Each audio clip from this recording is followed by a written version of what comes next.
Solution, although it probably is impossible to get, would be to split Ukraine into West and East. A de facto division has always existed. When we talk about the West and East in the 90s, we proceeded from the fact that there is a split in Ukraine.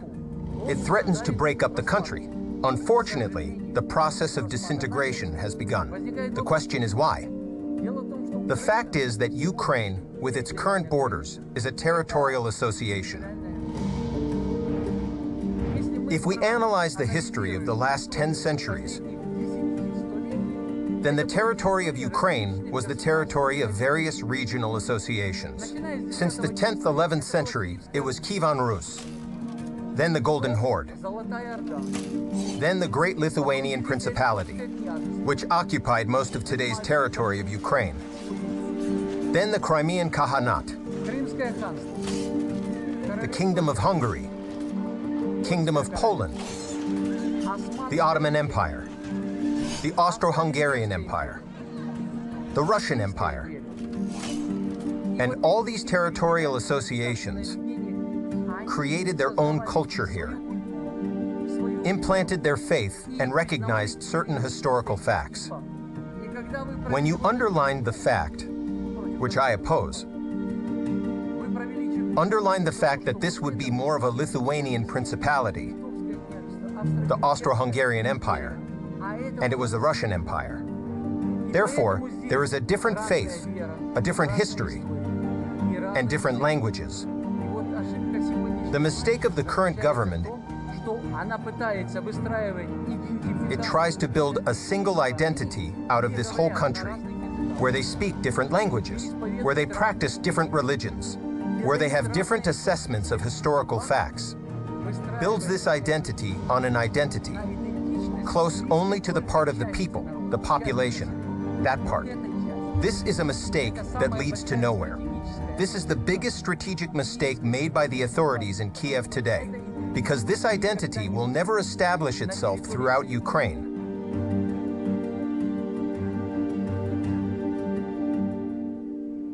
On April 25, 2019, the Verkhovna Rada of Ukraine adopted a law according to which the only language that can be used in all spheres of life in Ukraine is the Ukrainian language.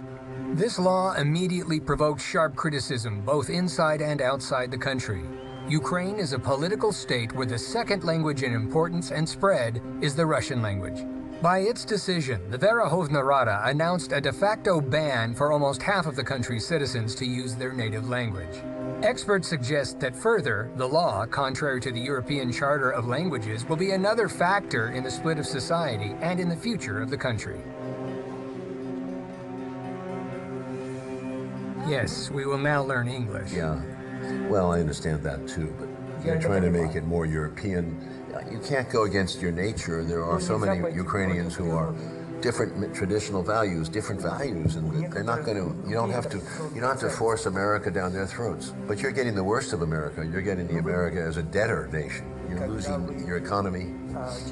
You're going the worst of capitalism, and you're going to go past the 1990s Russia. It's going to be America is doing the same thing that they did to Russia in the 1990s. I know you've said Russia and Ukraine are two different countries that are united by history and by tradition. Both countries and people. And you made the point that you're two nations. Explain what you're thinking. These are two distinct nations, proceeding from today and for the last 200 to 300 years. There is the Russian nation, there is the Ukrainian nation. But these are close nations. These are Slavic Orthodox peoples. This is the basis of civilization characteristics, community of Russia and Ukraine. If, in general, we compare Ukraine and Russia, this is one thing. If we compare with the western part of Ukraine, then this is a completely different thing. Imposing this position here, the influence on the position of the whole country, is a mistake. We must understand that no matter how life develops further,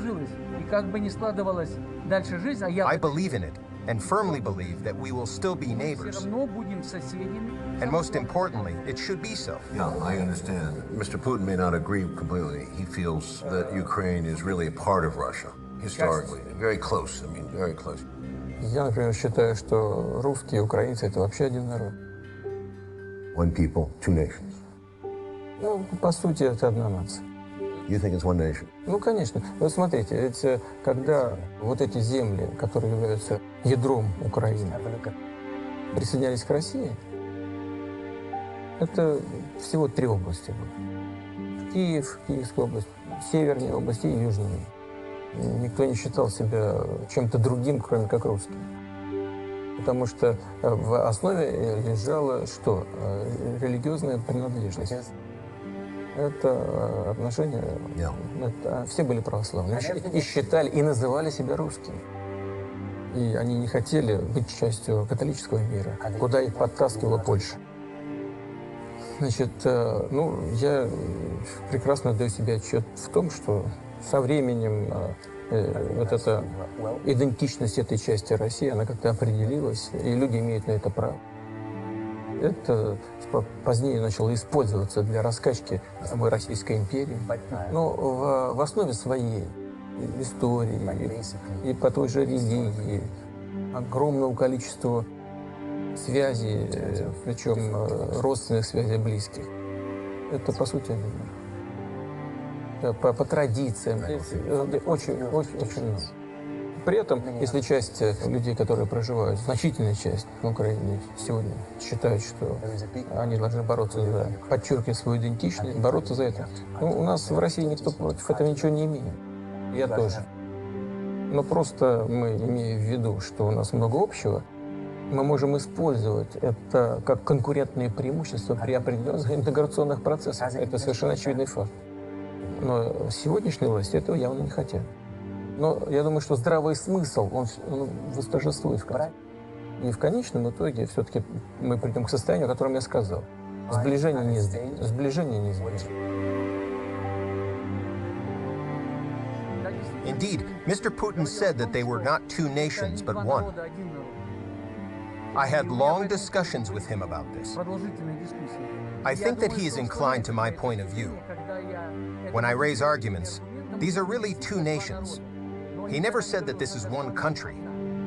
It used to be one country and was called the USSR. But this country does not exist. Today there is an independent Russian Federation, an independent Ukraine, and other former republics of the Soviet Union.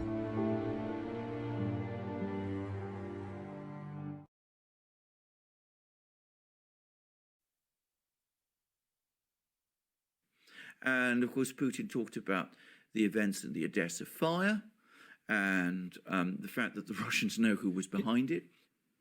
Can you get into that a little bit? Yeah, Sorry to interrupt you. Can you get into the Putin's decommunization comment where he was targeting, I guess, the Banderites and the neo-Nazis? Can you get into what he meant by that? I'm going to show you what decommunization really means.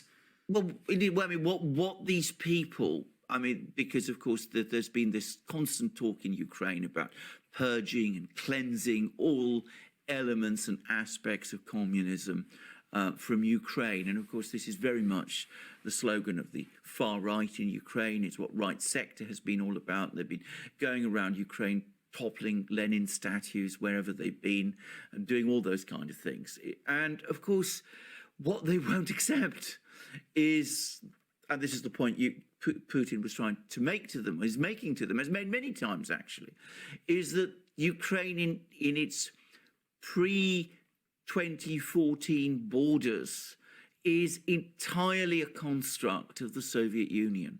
It was the Soviet Union who created these borders. And if you want to talk about decommunization in Ukraine, that means logically erasing those borders too, because they are a product of communist, of Soviet power. So that's the point he was making. He said, you want to hold on to that point of the Soviet legacy which suits you, whilst denying all the rest. And that just doesn't going to work. It's ultimately only going to create more problems for you because you're not prepared to accept the present realities, the multi-ethnic realities of Ukraine. And as a result, by insisting on these present borders, but also insisting on a mono-ethnic, monocultural Ukraine, you are in effect engineering the collapse of Ukraine. And I think the danger now is this is going to accelerate because, to be very clear, this isn't going to improve the internal situation in Ukraine. It's going to get worse, in my opinion. So Russians now understand across Ukraine that if there's a crisis, real crisis, Russia stands behind them. It will look after them. That was something that came across very clearly in the Security Council meeting yesterday. At the same time, Ukrainian nationalists, seeing every part of their project gradually disintegrate, are going to become even more hostile, one would assume, towards Russian speakers. And as Ukraine continues to spiral downwards, it's very easy to see how these tensions could start to bubble and blow over and become increasingly severe. So this is nowhere near ended. The Russians maybe have succeeded in containing this problem to the Donbass this time. But be under no illusions, in 4, 5, 6 years' time, it's all going to come back. It's all going to come back with renewed force. And of course, by that point, Russia will be even less integrated into the global economy, the Western part of the global economy. It will have even more freedom of action. It will be militarily stronger than it is today. And the Europeans will, of course, be weaker. So that's where all this is heading. And looking at Ukraine's future, one has to say the prospects are grim.